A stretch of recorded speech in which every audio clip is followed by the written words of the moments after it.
दोनों का interest match कर जाएगा, दोनों को प्यार हो जाएगा।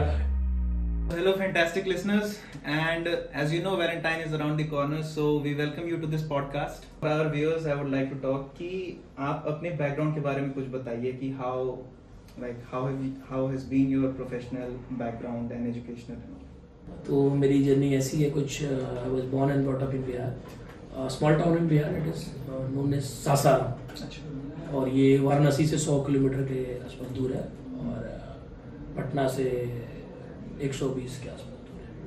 तो मेरी स्कूलिंग भी वहीं हुई एंड फिर उसके बाद मैं, जैसे बाकी सभी लोग सोचते हैं कि पहले इंजीनियरिंग कर लेते हैं फिर सोचते हैं, बट मेरे दिमाग में था चीज़ें कि कुछ थोड़ा सा डिफरेंट भी करना है, कुछ ऐसा बनाना है कि जो काम आए मेरे। मैं नहीं भी रहूं तो rather than selling myself as a product and service, तो कुछ एक ऐसा चीज को भी बिल्ड करे जो एक ऑफर कुछ सोसाइटी को गिव बैक कर सके, दे सके। तो वो एक अंदर से वो ललक रहती थी। तो डिफरेंट कॉलेज के दौरान भी हम लोग अलग अलग चीजें बनाया करते थे। ड्यूरिंग आवर कॉलेज हमने एक ऐप पे काम किया, दैट इज नोन एज साथी। मैंने टेक्नोलॉजी की पढ़ाई स्पेशली इसीलिए की क्योंकि ये मुझे जादू की तरह लगता था। कंप्यूटर के बारे में मैं 6-7 स्टैंडर्ड में था तो मुझे अच्छे से पता चला पहली बार। तो मुझे लगा था कि कितना कमाल की चीज़ है ना, इज़न्ट इट। आप सोचो पहले के हिसाब से कि एक क्लिक कर रहे हो कि एक खाते से पैसा उड़ के दूसरे खाते में चला गया। एक बैठे हुए हो ट्रेन में लाइन में लगना नहीं है, आप टिकट आपका बुक हो गया। तो मुझे लगता था कि जब इतना कुछ हो सकता है तो इससे और भी बहुत सारी चीजें हो सकती हैं। So you were talking about कि how you loved coding and how you learned it. So क्योंकि वैलेंटाइंस आ रहा है तो nowadays ना there is a saying going on कि coding and dating are alike. So do you subscribe to this idea? एक point है दिमाग में, जब आप कोड लिखते हो तो sometime you are also a coder, so you can understand this. जब कोड लिखते हो और कभी कभी एक स्लैश छूट जाता है और लगता है कि मैंने तो सब काम सही किया है, तो और ये वर्कआउट क्यों नहीं कर रहा है हमारा। तो उसी तरह से रिलेशनशिप में आप सुबह शाम सारा एफर्ट दे देते हो और आपको पता भी नहीं होता कि सामने वाला किस बात के लिए नाराज है। सबसे पहला जो ये स्टार्ट होता है तो शुरुआत में ये दिल का मामला नहीं होता है। ये जो समझना, तो लोग समझते हैं कि दिल का मामला है, दिस इज नॉट अ दिल का मामला है। शुरुआत में रिलेशनशिप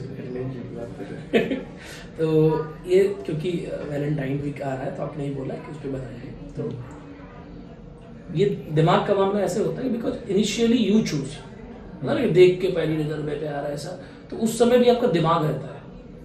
कुछ देर के बाद वो दिमाग जो है वो उसका पायलट बन जाता है। फिर मतलब बहुत देर तक एक पे समय दे देते हो और साथ रह जाते हो, या किसी तरह से आप टाइम दे देते हो, एफर्ट देते हो, तब वो शिफ्ट होता है आपके माइंड से अलग। शुरुआत में ये आपका एक डिसीजन होता है। बहुत सारे लोग बोलते हैं कि मेरे हाथ में नहीं है, बट ये फैक्ट नहीं है।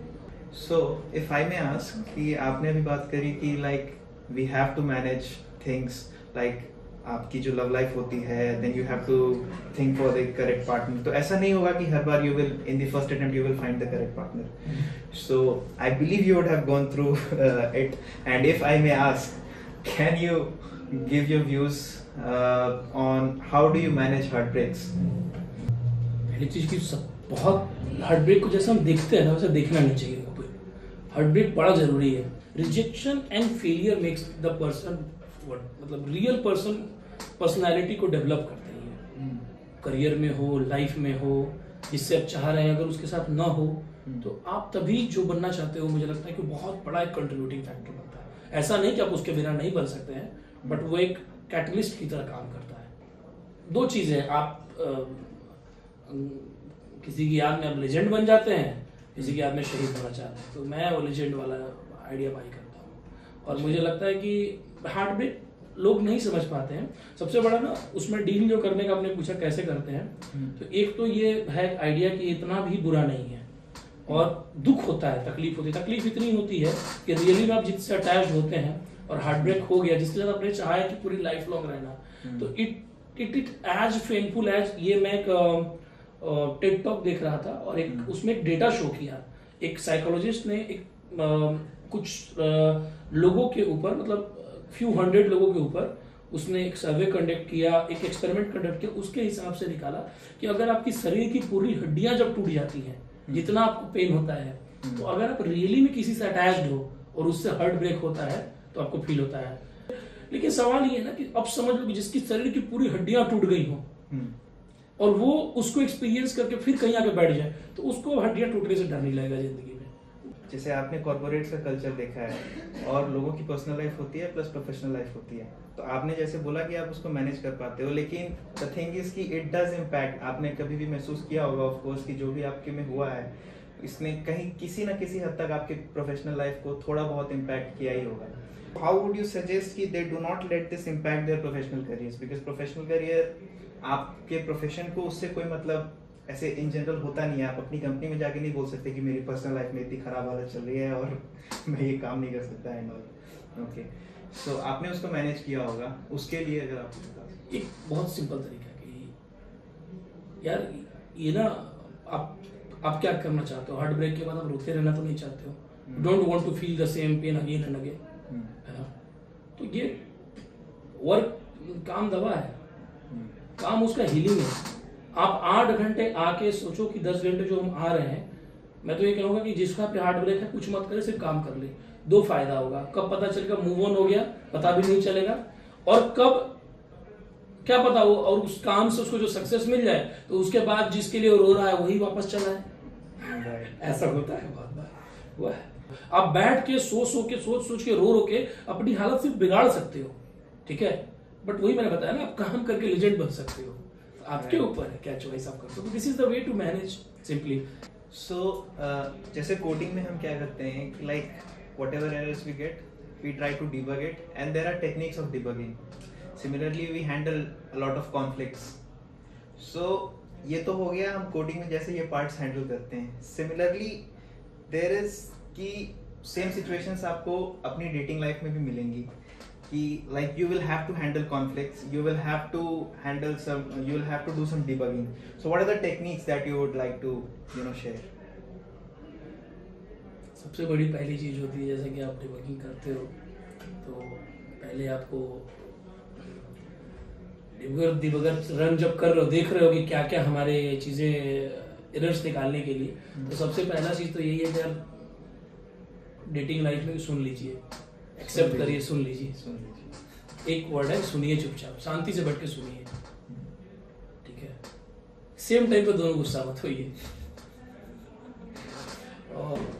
सो 2 चीजें होती है, वन इज इंडिपेंडेंस, और इसको अगर हम सॉफ्टवेयर डेवलपमेंट के कॉन्टेक्स्ट में बोलें तो like single thread. Second thing is collaboration, और अगर इसको आप इस कॉन्टेक्स्ट में समझना चाहें तो multi threading, collaboration with the multiple threads. So how do you balance ki like how can we make a balance between the independence plus collaboration, because दोनों important है। कुछ चीजें जैसे suppose if your partner likes to do that, आपको वो चीजें उस time पसंद नहीं है, मान लो उनको अगर सलून जाना है, आपके पास वैसा कोई काम नहीं है, फिर भी आप जाइए सलून, उनको सलून में बैठाइए और आप बैठ के वेटिंग जोन में, आपको पसंद है शो देखना, मूवी देखना, टेक शोज देखना, जो देखना आप करिए साथ में बैठ के, उनको लग रहा है उनके लिए आए। कुछ चीजें जैसे आपको बेसिक्स कुछ है जो आपको, जैसे आपका काम है वो मत छोड़िए, वो पहले ही क्लियर करके रखिए यू वांट सच थिंग्स, और वैसे ही पार्टनर के साथ गो अलोंग होइए जो उसको समझ पाए, ठीक है। दूसरी चीज की कुछ ऐसा कभी नहीं हो सकता कभी चांसेस और कि दोनों को 100% सेम चीजें पसंद हो। Love is not about finding a person who is alike you, love is about कि आप सिमिलर आदमी, सेम इंटरेस्ट वाला ढूंढना का काम नहीं कि सेम दोनों का इंटरेस्ट मैच कर जाएगा दोनों को प्यार हो जाएगा। एडवर्स वाले में भी कैसे आप मजे ले लेते हैं, आपको कोई बात नहीं है ना, आपको सास बहू का सीरियल नहीं पसंद है, लेकिन अगर सामने वाली को अच्छा लगता है तो आपको थोड़ा, अगर आपको इट डजंट मैटर कि आप कॉफी पसंद है उसको चाय पसंद है, आपको चाय पसंद है उसे कॉफी पसंद है, भाई उसकी चीजों को रिस्पेक्ट कर लेना ही सबसे बड़ी चीज है। अगर आपको चाय पसंद है, आप चाय लेने जा रहे हो, उसके लिए कॉफी उठा के लेते हो। आपका अपना भी हो रहा है, मतलब साथ साथ उसकी चीजों को भी आप रिस्पेक्ट दे रहे हैं, उसको जगह दे रहे हैं प्रॉपर। तो सामने वाला, जैसे मैंने बताया, रिलेशनशिप में बहुत पार्टनर बहुत हद तक कॉपी करते हैं। तो आप जितना टॉक्सिक होइएगा, आप जितना चिड़चिड़ाइएगा, सामने वाला कॉपी करेगा आपको। तो आप जितना बेहतर कोशिश करिएगा, चलिए ठीक है मुझे ये पसंद है। इट्स नॉट नेसेसरी कि सिमिलर इंटरेस्ट वाले लोग, बहुत सारे लड़के लड़के कंफ्यूजन में होते हैं कि हम दोनों का कितना मैच कर रहा है, देखो ना कितना अच्छा है, we are going to be very good partner. It's not necessary. आप सबसे ज्यादा अंडरस्टैंडिंग के साथ खुश रहिएगा। वो अगर पार्टनर अंडरस्टैंडिंग है, समझदार है, इतना समझता है कि ठीक है मुझे तो कॉफी पसंद है लेकिन मुझे चाय पसंद है, तो मैं वैसी दुकान पे जाऊं जहां दोनों मिल जाए, या पहले उसका वाला चाय दे दूं या कॉफी दे दूं बाद में अपना ले, ताकि उसको बुरा ना लगे। तो इतनी चीजों का अगर आप ध्यान रखते हैं तो you can build a very better collaboration.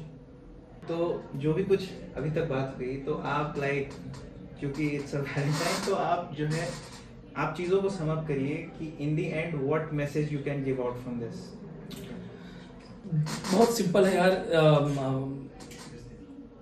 Partners के प्रति प्यार किसी दिन रहता है, किसी दिन नहीं रहता। ये सारे जो लोग रिलेशनशिप में हैं या कभी रहे हैं, वो सारे इस बात को, मैरिड हैं, वो सारी बात को एग्री करेंगे कि हर रोज प्यार नहीं रह सकता।